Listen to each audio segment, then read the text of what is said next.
नमस्कार विद्यार्थी मित्रांनो, स्वागत आहे तुमचं आपल्या स्टडी फ्लो अपडेट्स या आपल्या हक्काच्या यूट्यूब चॅनलवर। मित्रांनो, तुम्ही जर महाराष्ट्रात स्पर्धा परीक्षांची आणि विशेषतः सरळ सेवा किंवा MPSCची तयारी करत असाल तर आजचा हा व्हिडिओ तुमच्यासाठी एक सुवर्ण संधी ठरणार आहे। आज आपण एक अत्यंत महत्त्वाच्या शासकीय डॉक्युमेंटचे विश्लेषण करणार आहोत, ज्यामध्ये राज्यातील विविध महानगरपालिकांमधील हजारो रिक्त पदांची अधिकृत आकडेवारी समोर आलेली आहे। त्यामुळे व्हिडिओ शेवटपर्यंत नक्की पहा, कारण ही माहिती तुमच्या अभ्यासाची दिशा ठरवणार आहे।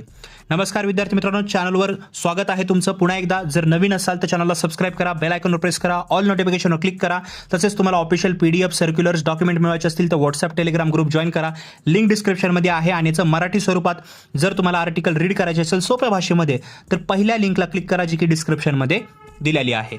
मित्रांनो, माझ्याकडे सध्या एक अधिकृत अहवाल आहे। या आस्थापना विषयक माहितीच्या अहवालानुसार राज्यातील महानगरपालिकांमध्ये मंजूर पदे, भरलेली पदे आणि रिक्त पदे यांची सविस्तर आकडेवारी दिली आहे। सर्वात महत्त्वाची बाब म्हणजे या अहवालात पदे गट अ, गट ब, गट क आणि गट ड आणि सफाई कर्मचारी अशा विविध संवर्गांमध्ये ही जी पदे आहेत ती विभागली गेलेली आहेत। यामध्ये पुणे, मुंबई, ठाणे, नाशिक, नागपूर यांसारख्या मोठ्या महानगरपालिकांचा समावेश असून तिथे मोठ्या प्रमाणावर पदे रिक्त असल्याची आकडेवारी जी आहे ती आपल्याला स्पष्ट दिसून येते। आता काही महत्त्वाच्या अपडेट्सकडे तुम्ही लक्ष द्या।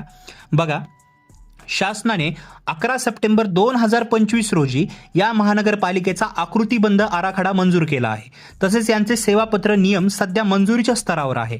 आणि दुसरं जर पाहिलं तर हे कुठलं होतं, पहिलं छत्रपती संभाजीनगर महानगरपालिकेचं आणि दुसरं मीरा भाईंदर महानगरपालिकेचं पाहिलं तर येथील सुधारित आकृतीबंध दिनांक 15 सप्टेंबर 2025 रोजी शासनाकडे मंजुरीकरिता प्रस्तावित करण्यात आलेला आहे। आणि विशेष म्हणजे यांचेही सेवा प्रवेश नियम मंजुरीच्या स्तरावर आहेत। म्हणजे हे दोन्ही ज्या महानगरपालिका आहेत, छत्रपती संभाजीनगर आणि मीरा भाईंदर, यांचे जे सेवा प्रवेश नियम आहेत ते मंजुरीच्या स्तरावर आहेत। आता तुम्ही म्हणाल, सर याचा आमच्यासाठी काय उपयोग? तर विद्यार्थी मित्रांनो, सेवा प्रवेश नियम मंजुरीच्या स्तरावर आहे त्याचा सरळ अर्थ असा होतो की प्रशासकीय पातळीवर भरतीची पूर्वतयारी वेगाने सुरू आहे। जाहिरात आल्यावर अभ्यास करण्यापेक्षा आत्तापासूनच तयारीला लागणे हे हुशार विद्यार्थ्याचे लक्षण असते। त्यामुळे अभ्यास करायला सुरू करा।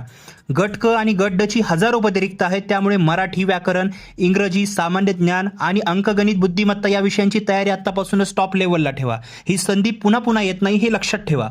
मित्रांनो, ही अधिकृत माहिती तुम्हाला कशी वाटली हे मला खाली कॉमेंट करून नक्की सांगा।